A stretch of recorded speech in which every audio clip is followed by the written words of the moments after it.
ليدا نقوسن راسن عدها راسن كداسن توقاسن عدق الصبزل أراراي يقرفولنا صبر اللوات تقراي نعرر راي تولدنا نعرر نعرر راي تفترنا نعرر نعرر راي تولدنا نعرر نعرر راي تفترنا نعرر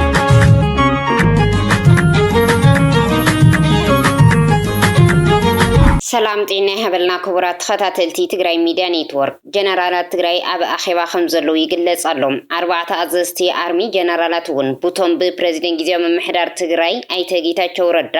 እግድ ዝተነወረሎም ኣዘዝቲ ግንባር እግድ ከም ዝተነወረሎም ተሓቢሮሎም ፕሬዝደንት ጌታቸው ረዳ ካልእ ተወሳኺ ጀነራል ዝኣገዱ ኮይኖም ኣብ ትዊተር ዘስፈርዎ ጽሑፍ ድማ ዓለም ትስምዐና ዝብል ጥርዓን ኣቕሪቦም እዮም ዝርዝር ዜና ክህልወና እዩ ካልእ ብኸባቢኡ ምሕደራ ናይ غير سرحت زلوم زلون نطفات سراويتن زقرو زلو طرعاناتن اب حزبي بوصيح ዝተባሃለ በሰላታትን ውን አካቲትና የለና ናብ ዝርዝሩ ክነስክረኩም ሰናይ መክትታል ከንቲባ ከተማ ዓድግራት በሓገዝ ሰራዊት እቲ ቤት ጉባኤ ዘካየደ ህወሓት ይዝወር ዝበሃለሉ ኣብያተ ምኽሪ ዝመረጾ ከንቲባ ናብ ቤት ጽሕፈቱ ክልተ መጋቢት 2017 ዓመተ ምህረት ምእታው ዝዝከር እዩ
توان رخكب زنورو أكلات نسلست عوارح زعرتات كايدلو زن حمم محدر نبوتو ناي مملا سراح لومي تعويتي ولوم كحدث فصمو وجلتا زطايشو ناي مسلينه وجل دما ناي حزبي ماهتم بجت بيت عيو بدمرو سلطان بحيتو سلاماو بالخونه منقدي خنسالطت بروجرام تحساب خم مغبار بتعقستي نلعل 3 ورحي صنحنا هنا كم حزبن من محدارن كتما عدقرات لومي سلاماو بالخونه منقدي تتجاوي زنبره ناي حزب سلطان نابوتو ناي مملاس سنه سرعاتنا نسالط لنا ابتوان بيروم زتركو اي تردا اي غبر غزاوي هردما انفت قصال عمام كقمط يم تسمعهم عبيت عدي مناقسي ناي كل محور سو كفله وصاطينا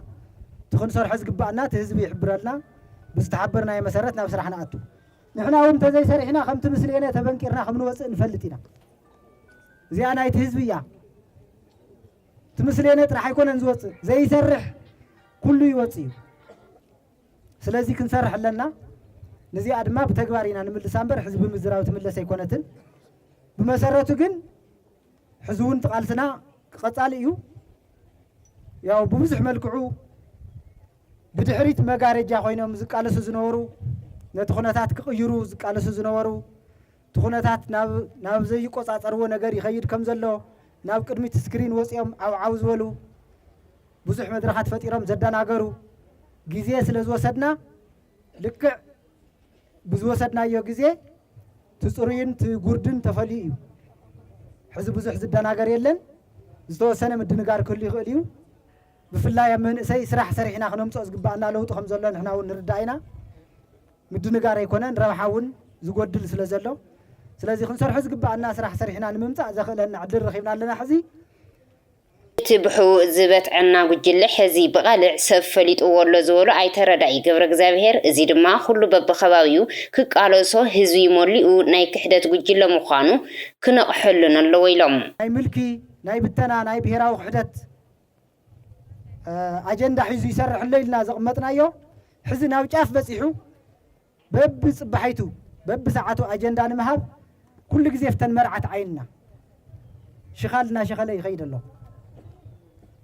كل جزي مرعت عيننا حزب تقرأ يزوقع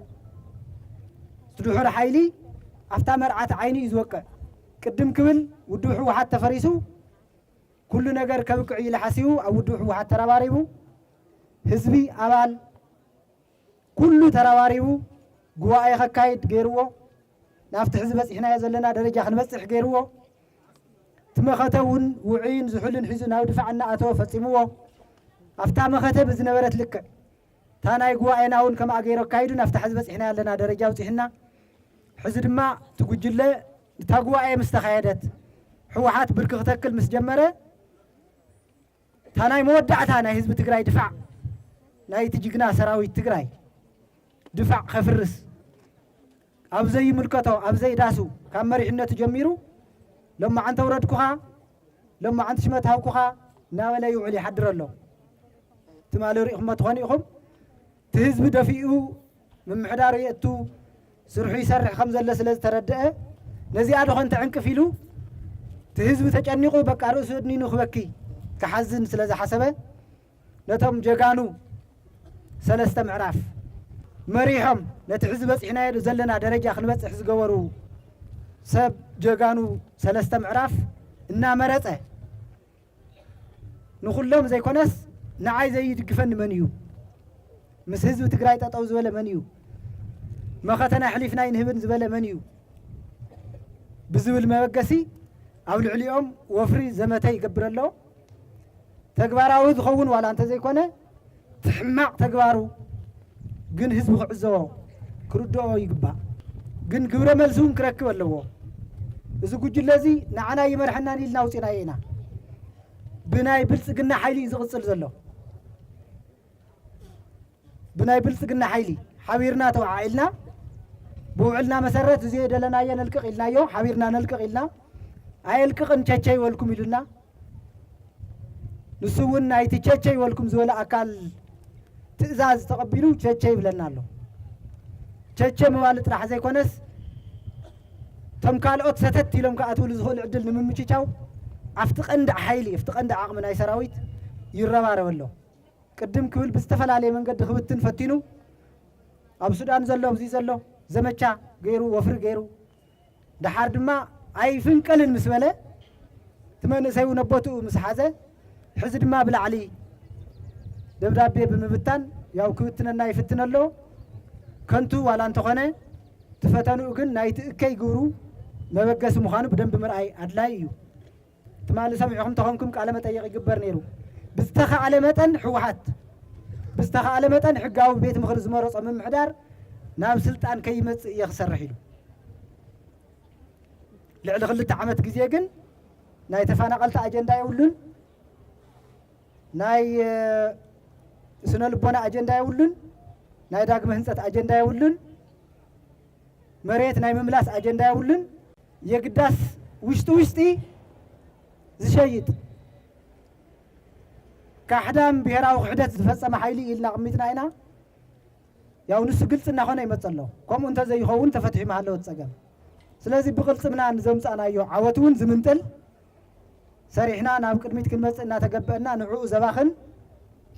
ዝበልዕ ሓይሊ ኮይኑ ስለ ዝጸንሐ ያው ኣብ ከተማ ዓዲግራት ካብ ሎማዓንቲ ጀሚሩ እግሩ ኸልዕል ገይርኩም ኣለኹም ኣብ ኩሉ ከባቢታት ትግራይ እውን ከምኡ ገይሩ እግሩ ኸልዕል ኣለዎ መጋቢት 2017 ዓመተ ምህረት ድማ ኣመሓዳሪ ዞባ ምብራቅ ኣይተ ሰሎሞን ትኩ ተዓጊቱ ተባሂለሎም ኣይተ ሰሎሞን ኣብ ላዕሊ ተኣዚዝና ኢና ብዝብሉ ኣባላት ጸጥታ ንግሆ 3 መጋቢት 2017 ዓመተ ምህረት ኣብ ከባቢ ኣጉላዕ ኬላ ከምዝ ተዓገቱ ተገሊጸሎም ኣብቲ ኬላ ብዝርከቡ ብኣባላት ጸጥታ ወረዳ 2 ብላዕሎን ኣባላት አርሚ 92 እዮም ዝወሰድዎ ይብል ዝረኸውና የሓበሬታ ኣመሓዳሪ ዞባ ምብራቅ ትግራይ ኣይተ ሰሎሞን ትኩ ነቲ ዘጋጠመ ኩነታት ድማ ባዕሎም መልሲ ሂቦም ኣለዎም ከመዝ ተፈትሑውን ገሊጾም ኣለዎም ካብ ዓዲግራት ናብ መቐለ ኣብ ንጓዓዘሉ ሎሚ ዕለት 3 መጋቢት 2017 ዓመተ ምህረት ብስራሕ ምኽንያት ኣብ ንጓዓዘሉ እዋን እቲ ጉዳይ ናይ ሰራዊትና ይኮነን 3 ኼላ ናይ ኣርማ 15 ብሰላም ሓሊፍና ኣብ ኣጉላዕ ግን ካብ ልኡኾም ወፃኢ ዝኾኑ ውስናት ጸጥታ ኣካላት ካብ ሰራዊትን ፖሊስን ወፃኢ ምስ ጉጅለ ድሕረት ተናዊዎም ንሰራዊት ኣርሚ 92 ጽዕንቶ ፈጢሮም ሓዙልና ኢሎም ነይሮም ሕዚ ግን ሰዲዶምና ኣለዉ ኢሎም ኣለዉ ኣብ ትግራይ ምንቅስቃስ ዝከኣል ካብዚ ንላዕሊ ብምቅላስዩ ትዕግስቲ ሰራዊትና ኣዝየ ይንእድ ሓበሬታ ሲንኩም ዝተጨነቕኩም ኣሕዋት እታ ጉዳይ እዚኣ ነይራ ክብሉም ሓጻር መብርሂ ሂቦም ኣላዮም ኣብ ዓዲ ጉዶም ዘጋጠመ ቤት ጽሕፈት ከተማን ምቁጽጻር ተኽሲ ዝተሓወሰ ጎንፂ ድማ ብብዙሓት ክኹነን ተራእየሎም ጉግይ ውሳነ ውሕዳት ኣዘዝቲ ሰራዊት ስዒቡ ሕጊ ብሓይሊ ብምምንዛዕ መሓውራት መንግስቲ ንምፍራስ ብዝተኸየደ መገዲ ንትግራይ ካብ ንውር ክብርታት ተውፅኡ ኣብ ስግኣት ክትሽመም ከም ዝገበረ ፕሬዚደንት ጌታቸው ረዳ ገሊጾም ኣለዉ ነቲ እናማዕበለ ዝርከብ ህልው ኩነታት ትግራይ ኣመልኪቶም ዝተጀመረ ሰላም ኣብ ምጽናዕን ኣብቲ ተፈጻምነት ውዕሊ ፕሪቶርያ ግደን ዘለዎም ወገናት ኣብ ዘሕልፍዎ መልእኽቲ እቲ ኩነታት መስመሩ ስሒቱ ከይኸይድ ብኣጋ ኣብ ምትህድዳእ ግብኦም ክፍጽሙ እዮም ተላብዮም ኣብ ዝሓለፈ ሂደት መዓልትታት ብውሕዳት ኣዘዝቲ ሰራዊት ዝተወሰነ ግግይ ውሳነ ስዒቡ ሕጊ ኣብ ኢዶም ሒዞም ኣብ መላእ ትግራይ ዝርከቡ መንግስታዊ መሓውራት ንምፍራስ ዝወስድዎ ዘለዉ ስጉምቲ ስዒቡ ነቲ ክልል ኣብ ዝኸፍአ ኩነታት ሸሚምዎ ይርከብ ኢሎም ነዚ ዘይሕጋዊ ምንቅስቃሳት ኣብ ልዕሊ ዝተቃወሙ ሰላማውያን ሰባት ኣብ ዓዲ ጉዶም ገለ ክፋል መቐለን ብዝተፈጸመ ተግባር ጉድኣት ከም ዝበፅሐ እውን ኣይተ ጌታቸው ረዳ ገሊጾም እዮም እዚ ዕግርግር ኣካል ናይቲ ዘይሕጋዊ ጉጅለ ህወሓት ኣብ ስልጣን ንምትካል ዝዓለመ ናይ ጉያ ውጥን እዩ ዝበሉ ፕሬዚደንት ጌታቸው እዚ ተግባር ንኽብርታት ባህጊ ህዝቢ ትግራይ ሓደሽደሽ ዘበለን ንስምምዕ ፕሪቶርያ እውን እንተኾነ ሙሉእ ብሙሉእ ዘፍርስ ስጉምቲ ይኽብሉ ከሲሶም ከምዚ ዝበለ ድፍረት ዝተመልኦ ስጉምቲ ንህዝቢ ትግራይ ካብቲ ኣቐዲሙ ኣብ ልዕሊኡ ዝተፈጸመ ወራር ስዒቡ ዝተፈጸሙ ግፍዕታት ከይተናገፈ በሰልኡ ከይሓወየ ናብ ካልእ ዙርያ ንህዝቢ ትግራይን ናብ ዓዕናው ኩናት ምእታው ደው ክብል ናይ ኩሎም መዳርክቲ ኣካላት ስምምዕ ፕሪቶርያ ግዴታ ምዃኑ እውን ሓቢሮም ነቲ ሕዚ ኣብ ትግራይ ኣጋጢሙ ዘሎ ካብ ስርዓት ዝወፀ ምንቅስቃስ ዝበልዎም ግዳማዊ ሓይልታት ነዚ ቅልውላው ተጠቒሞም ኣብ መላእ ዝኸባብን ከባቢን ዝያዳ ቅልውላው ክፍጠር ይፅዕሩ ምህላዎም እቲ ዘሎ ኩነት እውን ነቲ ከባብን ዘዋን ክልክም ዝኽእል ተኽእሎ ከም ዘሎ ኣብ ማሕበራዊ ሚድያ ኤክስ ሓቢሮም እዮም ዋና ኣመሓዳሪ ዞባ ደቡብ ምብራቅ ኣይተ ጸጋይ ገብረ ተክለ ድማ ብወገኖም 2 መጋቢት 2017 ዓመተ ምህረት ምሸት ን104.4 ሬድዮ ኤፍኤም መቐለ ዝሃብዎ ሓፂር ቃለ መሕትት 2 መጋቢት 2017 ዓመተ ምህረት ኣማሲም ኣብ ዓዲ ጉደም ገለ ዕጡቃት ሰራዊት ናብ ምምሕዳር ብምእታው ማህተም መንግስቲ ንኸረክቡ ምስ ኣዘዙ ስዒቦም ብዝተፈጠረ ህውከት 5 ጥይት ከም ዝተወቅዑን ካብዚኣቶም እቶም 2 ናብ ዓይደር መቐለ ሪፈር ከም ዝተላኣኹን ምምሕዳር ዞባ ደቡብ ምብራቅ ትግራይ እውን ገሊጾም እዮም ዋና ኣመሓዳሪ ዞባ ደቡብ ምብራቅ ትግራይ ኣይተ ጸጋይ ገብረ ተክለ ኣብ ቃለ መሕትቶም ከም ዝገለጽዎ አባላት ካቢኔ መምሕዳር ዓዲ ጉዶም አኼባ ሒዞም እንዳሃለው ገለጽ ተላኹ ዕጡቃት ሰራዊት ትግራይ ናብታ አኼባ ብምእታው ማህተምን መፍትሕን እቲ ቤት ጽሕፈት ከረክቡ ከም ዝሓተቱን ኣይንረክብን ምባሎም ስዒቦም መጅሙዕ ተኽሲ ከም ዝኸፈቱን ገሊጾም ብዝኸፈትዎ ተኽሲ ክልተ ኣብ ርእሶም ሓደ ኣብ ኣፍልቡ ሓደ ውሕቑ ሓደ ድማ ኣብ እግሩ ብድምር 5 ብጠያይቲ ከም ዝተወቅዑን ካልኦት ብርክት ዝበሉ ብበትሪ ብምቕጥቃጥ ጉድኣት ድሕሪ ምብጻሕ ንኣባላት ካቢኔ ኣብ ፓትሮል ጽዒኖም ከም ዝወሰድዎም ዛጊድ ሃልዋቶም ከም ዘይተፈለጠን ሓቢሮም እዮም ካብ መንጎቶም ብጥይት ዝተወቅዑ እቶም ክልተ ናብ ሪፈራል ሆስፒታል ዓይደር ከም ዝተላኹ ዝሓበሩ ኣይተጸጋይ ስልጣን ብሻምበቆ ብረት ክትቆጻጸር መፈታን መስርሕ ነውራማት ይኹሉ ኮኒኖም ካብ ምምሕዳር ዞባ ደቡብ ምብራቕ ዝተውሃበ መግለጺ ድማ ንተግባር ላዕሎት ኣዘዝቲ ሰራዊት ትግራይ ንኹንን ዝብል እዩ ምስሊ ሰራዊትና ዝቀየረ ጫፍ ጭካነ ይብል እቲ መግለጺ ሰራዊት ትግራይ ምንተ ክብሪ ህዝቢ ዓድን አንጻር ልፍንታውያን ናይ ጽንተት ሓይልታት ንምክልኻል ሃይማኖት ዓሌትን ፖለቲካን እንከይፈለየ ወፃ ህዝቡ ኣሕሚምዎ ዝተወደበ ሰራዊት ዝብል እቲ መግለጺ እዚ ሰራዊት እዚ ንምእማኖም ዘጸግሙ ብቴክኖሎጂን ዘራያትን ዝተሓገዘ ጽንተታዊ ኩናት በቃላት ክግለጽ ዘይኽእል ጽንዓትን መስዋዕትነትን ከፊሉ ህዝቢ ትግራይ ካብ ሙሉእ ጽንተት ድሒኑን ብሰላማዊ ፖለቲካዊ ቃልሲ ረውሑን ዕላማ ቃልሱን ከረጋግጽ ዝኽእል ስምምዕነት ፕሪቶሪያ ክፍረም ኣኺሉ ይብል ፕሪቶሪያ ሓድነትና ኣስጢምና እልፍ ኣላፍ መስዋዕትነት ከፊልና ናይ ዝገበርናዮ ውጽኢት እዩ እዚ ውጽኢት ስዒቡ ድማ ኣብ ቅድሚ ዓለም ኣፍልጦ ዘሎ ጊዜያዊ ምምሕዳር ክንምስረት ክኢልና ኢና ይብል እቲ መግለጺ እቲ ዝተመስረተ ጊዜያዊ ምምሕዳር ዝተነጸሩ ልኡኻት ዘለውዎ ናይ ሓጺር እዋን ናይ ስግግር ምምሕዳር እዩ ልዕልነት ዝለመደስ ማዕርነት ጭቆና ይመስሎ ከም ዝበሃል ግን ይብል ነቲ ሓጺር ዕድመ ዘለዎ ምምሕዳር ካብ ስልጣን ግልሊልካ ምጽናሕ ውርደት ገይሮም ዝሓስቡ ወንጀለኛታት ገና ኣብ ጽባሕ ምጥያሽ እቲ ጊዜያዊ ምምሕዳር ዝጀመርዎ ጸለመን ሕልኮን ሕዚ ደረጅኡ ኣዕብዮም ቁሉዕ መፈንቅለ መንግስቲ ኣብ ምግባር ይርከቡ ክብል ከሲሱም እቲ ብጣዕሚ ዘሕዝን ግን ኢሉ እዚ ተግባሮም ነቲ ብስነ ምግባሩ ዓለም ዝመስከረሉ ሰራዊት መጋበርያ ምግባሩ ምዃኑ ዝገልጽ ሰራዊትና ካብ ተልእኹ ወፂኡ መጋበርያ ሓደ ጉጅለ ኮይኑ ጥራሕ እንተይኮነስ ኣብ ልዕሊ ህዝቢ ክትኩስ ብምግባር ጫፍ ጭካነ እቲ ጉጅለ ዘመላኸተ ተግባር ሎሚ ኣብ ከተማ ዓዲ ጉደም ተፈጺሞሎ ኢሉ እቲ ብሽማህተም ምእራይ ዝተገበረ ጨፍጫፍ ዛጊድ 4 ነበርቲ ብጥይት ብኸቢድ ዝቆሰሉ እንትኾኑ ዛጊድ ቁጽሮም ዘይተፈለጡ ብርክት ዝበሉ ድማ ቀሊል ጉድኣት ተበፂሕዎም 7 ኣመራርሓ እውን ተዓፊኖም ናብ ዘይተፈለጠ ቦታ ተሰዊሮም ኣለዉ ይብል ብተመሳሳሊ ኣብ ወረዳ ሳምረ እውን እንተኾነ ክልተ ወገናት ብሽም ኣመራርሓ ጊዜያዊ መንግስቲ ይኹን ብዝብል ብጸልማት ተጨውዮም ተወሲዶም ኣለዉ ይብል እቲ መግለጺ ናብ ህዝቢ ብምትኳስ ይኹን መፈንቅለ መንግስቲ ብምግባር ዝቃለል ጸገም ትግራይ ዘየለ ኮይኑ አንቱም ህዝቢ ትግራይን መኸቱን ብሕሽክርና ሓደ ገበነኛ ጉጅለ ዝቀየርኩም አካላት ክሳብ መወዳእታ እንፋረደኩም ምዃንና በዘጋጣሚ ክንገልጽ ንደሊ ይብል አባላት ሰራዊት ትግራይ እውን ዝወጻኹምሉ ዕላማ ህዝኹም ካበይ ጭቆና ንምንጋፍ እምበር ትግራይ ጨቋኒ ክትተኽልሉ ከም ዘይኮነ ግልጽ እዩ ዝብል እቲ መግለጺ ብምዃኑ ድማ ኣብ ልዕሊ ህዝቢ ተኩሱ ንዝብልኹም መልስኹም እምቢ ብምባልን ኣብ ጎኒ ህዝብኹም ተልእኾኹም ደው ብምባል ናይቲ ኣብ ልዕሊ ህዝቢ ትግራይን ምኸቱን ከበድቲ ገበና ዝፈጸመ በዓል ፍሉይ ረብሓ ጉጅለ መጋበርያ ካብ ምዃን ሓራ ክትወፁ ንጽውዕ ኢሉ እቲ መግለጺ ኣብ መላእ ዓለም ንዘሎ ተወላዲ ዞባ ምብራቕ ትግራይ ኢሉ እውን ህዝቢ ትግራይ ከምዚ ዝበለ ጫፍ ጭካነ ተግባር ብድሕሪት ኮይኖም ዝመርሑ ዘተሓባብሩ ኣብ መላእ ዓለም ክተቃልዕዎምን ክትፋረድዎምን ንጽውዕ ይብል ብምምሕዳር ዞባ ደቡብ ምብራቕ ትግራይ ዝወፀ መግለጺ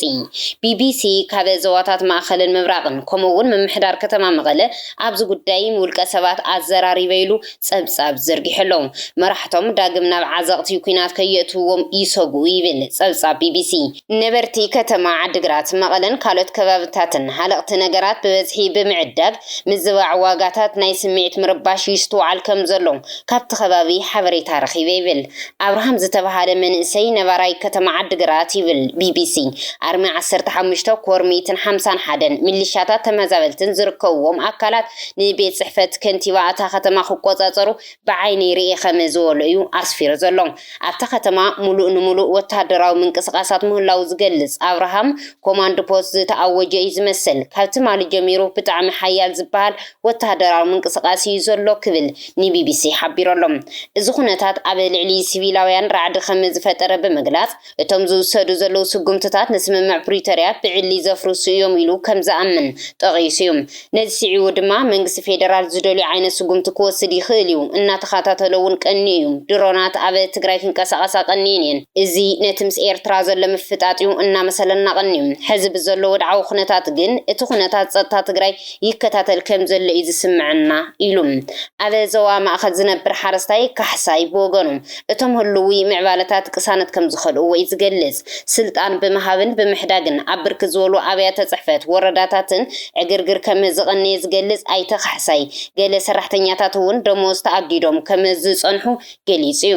እዚኦም ነቲ ምትፍናናት ከዕርግዎ ዘይምትእምማን ክፈጥሩን ጸኒሖም እዮም ብምባል ናቱ ስጋኣት ዳግም ናብ ኩናት ከይእቶም ምዃኑ እዩ ዝሕብር ቅድሚ ሕዚ ዝሓለፈ ጀኖሳይድ ከቢድ ነይሩ ኣብ ዕድመ ሰብ ክትሪኦ ዘይግባእ ኢና ርኢና ሓሊፍና እዚ ሓሊፉ ብዝመፀ ተዛማዲ ሰላም ፕሪቶሪያ ሕብረተሰብ ጽቡቕ ተስፋ ገይሩ ነይሩ ካብ ሞትን ካልእን ዝተረፍና ካብዚ ስጋኣት ክንድሕን ንጽበ ነርና ኩና ዝደሊ ሰብ የለን ብሰላማዊ መገዲ ንኽውዳእ ኢና ንጽሊ ዘለና ከም ዝበለ ይሓቢሩም ካልኦት ካብ ከተማ መቐለ ዘዘራረብናዮም ውልቀ ሰባት ብወገኖም ይብል ጸብጻብ ቢቢሲ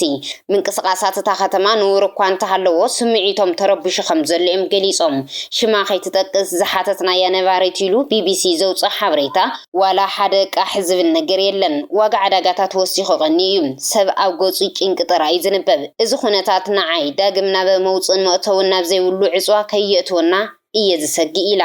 ካልእ ሓድሽ ዝተባሃለ መንእሰይ ፍርሕን ጭንቅን መግለፂ እቲ ኣብ ከባቢኡ ዝዕዘቦ ዘሎ ኩነታት ከም ዝኾነ ብምሕባር ብውሕዱ ኩናት ይቐርን ዝብል ስጋኣታት ኣሎ ኢሉ ንሱ ነዚ ክሰምዕ ከሎ ነቲ ኣብ ሕዳር 2020 ዓመተ ፈረንጂ ዝተለዓለ ኩናት ሕድሕድ ስዒቡ ዝፈሸለ ሕልሙ ከም ዘዘኻኽሮ ይገልጽ ኣብቲ እዋን ናይ ሚድያ ስራሕቲ ንምጅማር ካሜራን ካልኦት ናውትታትን ዓዲጉ እኳ እንተነበረ ከምቲ ዝሓስቦ ይሰለጦን ሰኣን ሰላም ክሰርሕ አልኩን ሕዚ ነዚ ክሰምዕን ከለኹ ድማ ብጣዕሚ ሓዝን ይበሳጮን ኣብቲ ዕፅዋን ክባን ብዙሕ ነገር ይናሕሊፍና ጥሜት ጻምዕ ዓፈና ካድረታት ኣሕሊፍና ኢና ተመሊስና ዲና ናብኡ ክንኣቱ ዝብል የስግእኒ ኢሉ ብዙሓት ደቂ መንደሩ ካብታ ከተማ ወፂኦም ናብ ኣዲስ ኣበባ ከም ዝኸዱን ገሊኦም ናብ ስደት ማእኸላይ ምብራቕ ከም ዘምርሑን እውን ይዛረብ ኩናት እንተመፂኡ ካድረታት ወይ ድማ ህወሓት እንታይ ኮይንካ ዘይትጋደል ውፃእ ንሕና ብዝተጋደልናዮ ብሰላም ክሰርሕ እየ እንተኢልካ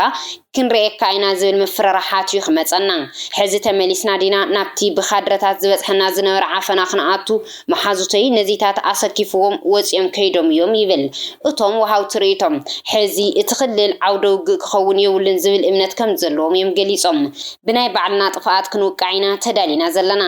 ሕዚ ብዘለና ቁሞና ሓይሊ ሰብ ናይ ሰራዊት ምትዕርራይን ይትረፍ ምስ ሓንቲ ሃገር ክንዋጋ ምስ ሓንቲ ክልል ክንዋገአሉ ንኽእል ዕድል እውን የብልናን ሕብረተሰብና ተዳኺሙ እገለ ክሕግዘኒ ይኾን ዝብል ኣጉል ተስፋ ሒዝካ ናብ ኩናት ይእተን ንሱ እውን ዋጋ ክፊልና ዘሎ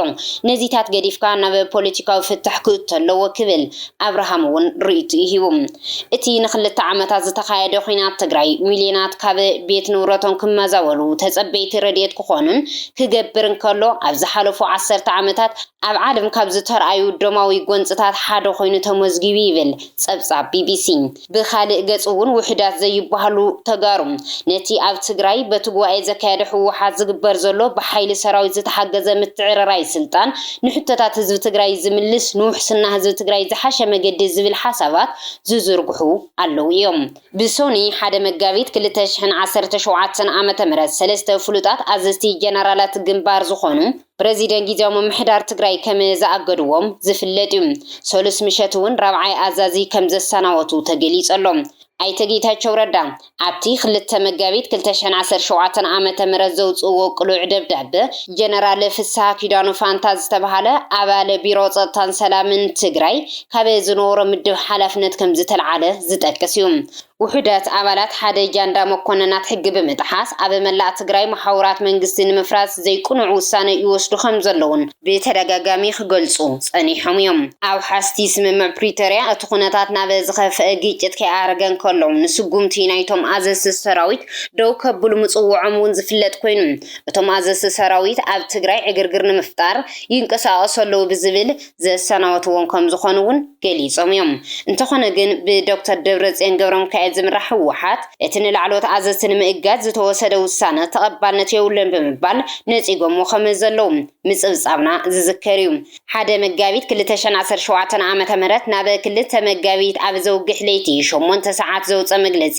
ነቲ እገዳ ሕጋውነት ዘይብሉን ተግባራዊ ክኸውን ዘይኽእልን ክብል ተቃዊምዎ እዩ። ናይ ጌታቸው ረዳ ነበር ውልቀ መላኺ እናበለ ዝፀርሕ እቲ መግለፂ ንፕሬዚደንት ጌታቸው ረዳ ቅድም ኢሉ ከሓላፍነት ዘለዓሎ ምዃኑ ብምዝኽኻር መቐፀልታ ናይቲ ሰራዊት ንምፍራስ ዝግበር ሽርሕን ተንኮልን ክብል እውን ነፂግዎ እዩ።